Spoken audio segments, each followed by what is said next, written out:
Hello everyone, আসসালামু আলাইকুম। আশা করি আপনারা সবাই ভালো আছেন। তো অনেকে আমাকে প্রশ্ন করেন যে ভাই আমরা কখন কন্টেন্ট মনিটাইজেশনটা পাবো। সো আপনারা দেখতে পাচ্ছেন যে আমার প্রোফাইলে কিন্তু মনিটাইজেশন টুল তিনটা, কিন্তু একটাও অ্যাভেলেবেল না। দেখেন এখানে লেখাই আছে নট ইয়েট অ্যাভেলেবেল।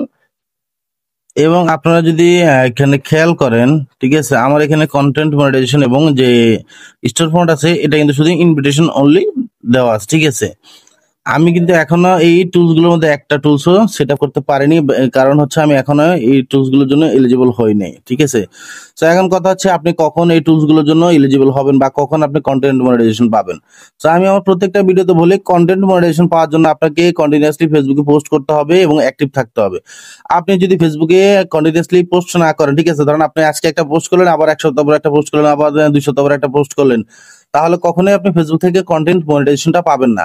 ফেসবুক থেকে যদি আপনি ইনকাম করতে চান, ঠিক আছে, সেক্ষেত্রে আপনাকে ফেসবুকে অ্যাক্টিভ থাকতে হবে এবং কন্টিনিউয়াসলি পোস্ট করতে হবে। আর একটা কথা হচ্ছে ফেসবুক থেকে যে আপনি লক্ষ লক্ষ ডলার ইনকাম করতে পারবেন তা কিন্তু না, ঠিক আছে।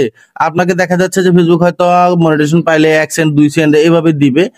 অনেকে ধারণা করেন যে ফেসবুকে মূলত লক্ষ লক্ষ টাকা ইনকাম করা যায়, এটা আসলে সম্পূর্ণ একটা ভুল ধারণা। ফেসবুকে কিন্তু কখনোই আপনি মনে করেন না যে একটা বড় অ্যামাউন্ট সহজে ইনকাম করতে পারবেন না, সেটার জন্য আপনাকে অনেক স্ট্রাগল করতে হবে, অনেক কষ্ট করতে হবে, ঠিক আছে।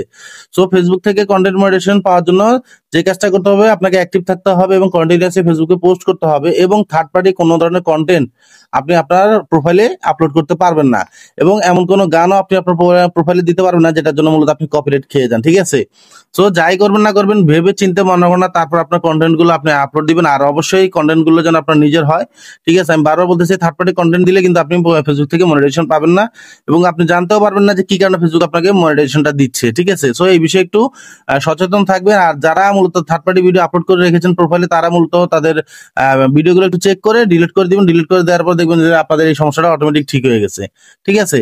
সো ফেসবুক কন্টেন্ট মনিটাইজেশন যে কোনো মুহূর্তে পাবেন, তবে সেক্ষেত্রে আপনাকে এই জিনিসগুলো খেয়াল রাখতে হবে। থার্ড পার্টি কন্টেন্ট অ্যালাউ করতে পারবেন না, মানে থার্ড পার্টি কন্টেন্ট আপনি আপনার ফেসবুক প্রোফাইলে আপলোড করতে পারবেন না, ঠিক আছে।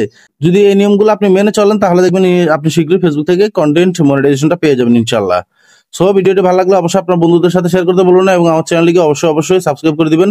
এবং আপনারা যত বেশি সাবস্ক্রাইব করবেন আমার চ্যানেলটা তত বেশি গ্রো হবে। আমি আপনাদের সহযোগিতা ছাড়া আসলে কিছুই করতে পারবো না। সো আমি বারবার বলি, অনেকে আমার ভিডিও দেখে, 50,000 ভিউও হয় আমার ভিডিওতে, কিন্তু কথা হচ্ছে আমি তেমন একটা সাবস্ক্রাইবার পাই না। সো আমি আশা করবো আপনারা আমার চ্যানেলটিকে সাবস্ক্রাইব করবেন এবং আমাকে আপনাদের ভালোবাসা দিয়ে, সহযোগিতা দিয়ে সামনে এগিয়ে নিয়ে যাবেন। ধন্যবাদ সবাইকে। আসসালামু আলাইকুম।